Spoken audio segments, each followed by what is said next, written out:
All right, in this explainer, we're diving into a genuinely visionary blueprint that completely reimagines what AI infrastructure even looks like. We're looking at this fascinating proposal for the xAI Type 2 Data Fabric EU, specifically located in Velingrad, Bulgaria. But the thing that makes this proposal so incredibly captivating is that it doesn't just treat a data center as, a standard, static, concrete building. Instead, it visualizes the entire facility as a living, breathing, technological organism. Let's actually unpack what that means. The proposal literally kicks off with this incredibly dramatic tone. It says, this is not an ordinary data center. This is a Stradivarius, a precise, rare instrument that will sound for decades. I mean, wow, right? We're looking at a remarkable blueprint here, designed to be this elegant, almost eternal instrument, all wrapped up in a super sleek, dark aesthetic. The ambition goes way beyond just stacking raw compute power. It's really about crafting this highly optimized, harmonious masterpiece that just blends perfectly into its environment. So those traditional, super loud, resource-heavy warehouses full of servers? Yeah, totally forget that. This concept outlines a completely self-sustaining entity. It operates as a true living technological ecosystem. According to the blueprint, the facility is quite literally designed to have its own brain, its own heart, lungs, and even wings. This biological metaphor is absolutely crucial for understanding how the whole complex is engineered to just run autonomously, highly efficiently, and with virtually zero human intervention. Okay, so let's dive into this core concept of a conductor hub. Unlike a normal passive storage facility, think of this as a master maestro, right? It's directing a massive, complex symphony of autonomous operations.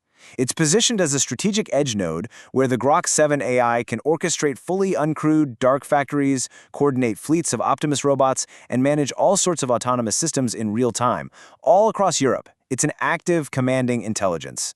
Section 1 of our anatomical breakdown. The brain.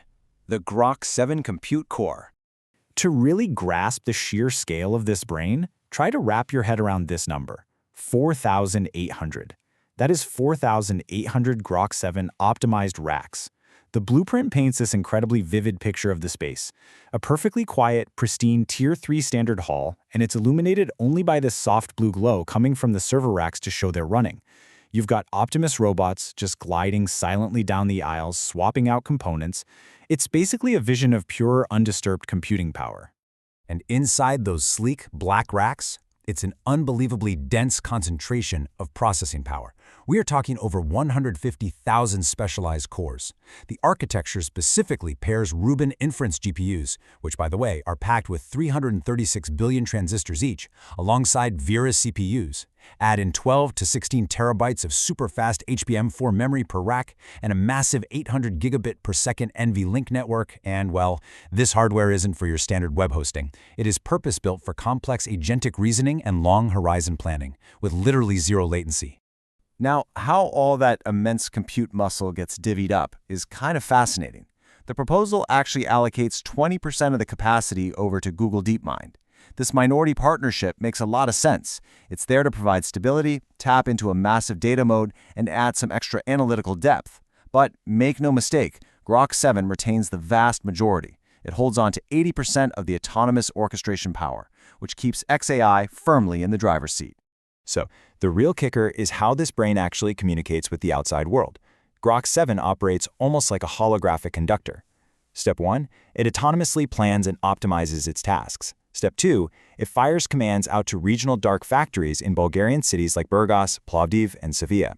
And then Step 3, it integrates directly with those Optimus robots and full self-driving vehicle fleets. The wild part? All of this is proposed to happen without any active human intervention, a true autonomous symphony. Section 2. The heart, the Grok Microcore reactor. Obviously, a brain of that magnitude needs some serious juice. Which brings us to a 15 MW Grok Microcore Thorium microreactor.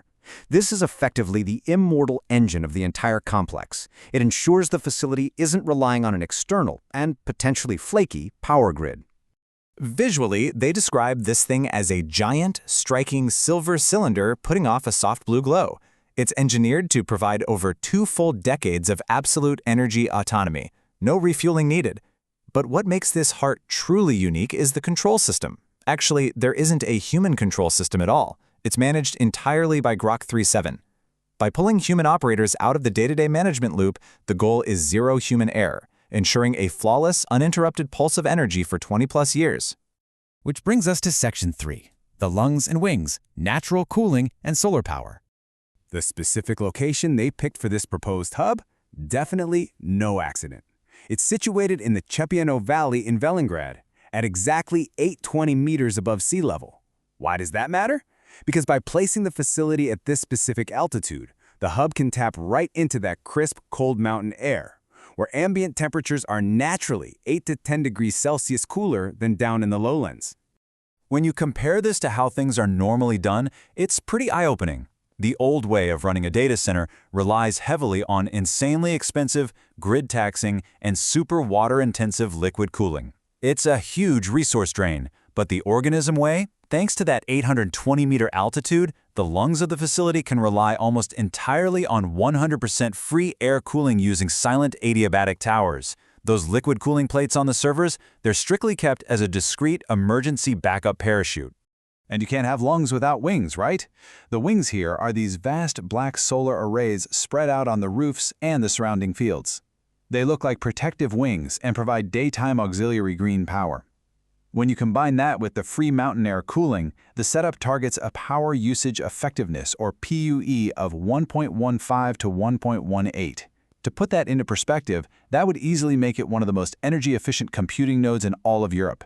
Plus, they've got 2 5-megawatt diesel backups just to guarantee that sweet 99.999% uptime.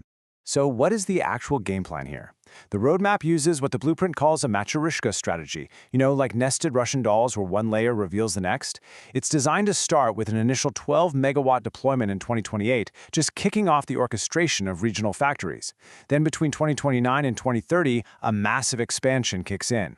By 2036, the ultimate vision is for this facility to be a foundational, strategic European node powering a futuristic global economy that's 10 times its current size. That second expansion phase in 2029, that introduces something they're calling the double zero module. This is an absolutely massive, ultra-high capacity upgrade that launches the hub into a whole new stratosphere of processing. We are talking about the capacity to handle over 1 million transactions per second.